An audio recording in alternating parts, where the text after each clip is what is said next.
বাংলাদেশের প্রতিরক্ষা বাজেটে এবার ঘটেছে এমন এক পরিবর্তন যা দেখে বিস্মিত হয়েছেন অনেক বিশ্লেষক। দেশের সবচেয়ে আলোচিত সামরিক গোয়েন্দা সংস্থা ডিজিএফআই এর বরাদ্দ কমেছে, অথচ এনএসআই এর বাজেট বেড়েছে প্রায় ৩ গুণ। কেন এই নাটকীয় পরিবর্তন?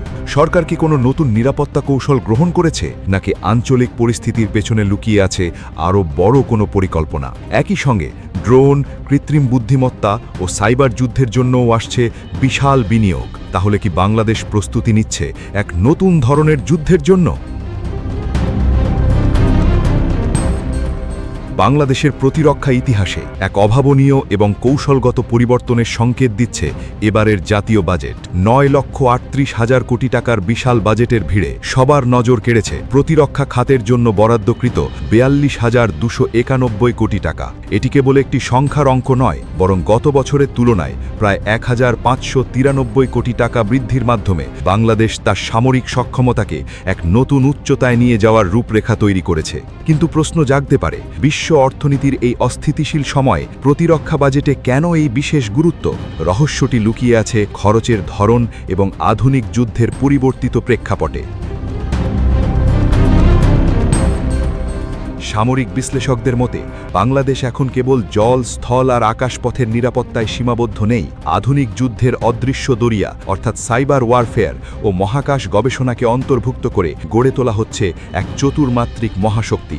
এবারের বাজেটের সবচেয়ে বড় কৌশলগত চমক হল কৃত্রিম বুদ্ধিমত্তা বা এআই ভিত্তিক নজরদারি এবং ইলেকট্রনিক ওয়ারফেয়ারের জন্য বিশেষ ও গোপন তহবিল বরাদ্দ। বর্তমান বৈশ্বিক যুদ্ধগুলো শিখিয়েছে যে কোটি টাকার যুদ্ধ বিমানের চেয়ে একটি স্বল্প মূল্যের সুইসাইড ড্রোন বা কামিকাজে ড্রোন অনেক সময় বেশি কার্যকর। বাংলাদেশ এই শিক্ষাকে কাজে লাগিয়ে ড্রোন প্রযুক্তি এবং আকাশ সীমা সুরক্ষায় অ্যান্টি ড্রোন গান ও অত্যাধুনিক জ্যামিং প্রযুক্তি আমদানিতে বিপুল বিনিয়োগ করছে।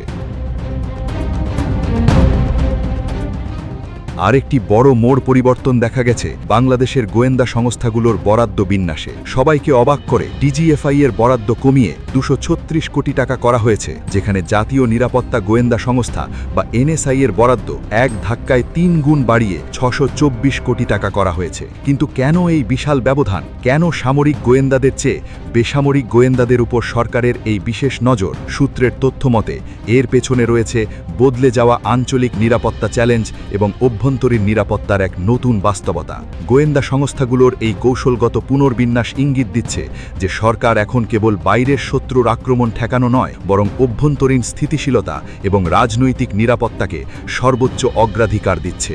আধুনিক যুগে যুদ্ধের ধরন যেহেতু প্রথাগত সীমান্ত ছাড়িয়ে দেশের ভেতরে ছড়িয়ে পড়ছে, তাই ভেতরকার হুমকি মোকাবেলায় এনএসআই এর সক্ষমতা বাড়ানোই সরকারের মূল লক্ষ্য বলে মনে করছেন বিশ্লেষকরা।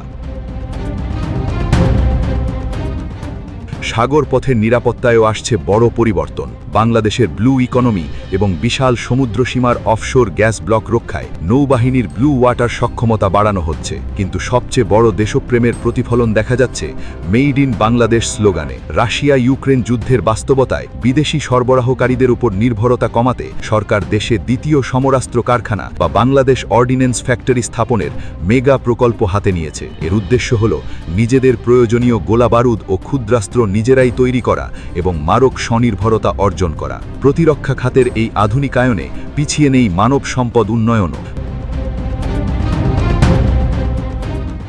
সামগ্রিকভাবে ৪২,০০০ কোটি টাকার এই বাজেট বাংলাদেশের একটি শক্তিশালী ঘোষণা। আমরা মারকভাবে স্বনির্ভর হতে চাই। ডলার সংকট এবং অর্থনৈতিক চাপের মধ্যেও প্রতিরক্ষাকে অগ্রাধিকার দেওয়া সরকারের একটি সাহসী সিদ্ধান্ত হিসেবে দেখা হচ্ছে। তবে এই বিশাল পরিকল্পনা বাস্তবায়নের উপরই নির্ভর করবে আঞ্চলিক রাজনীতিতে বাংলাদেশের আগামীর ভূমিকা।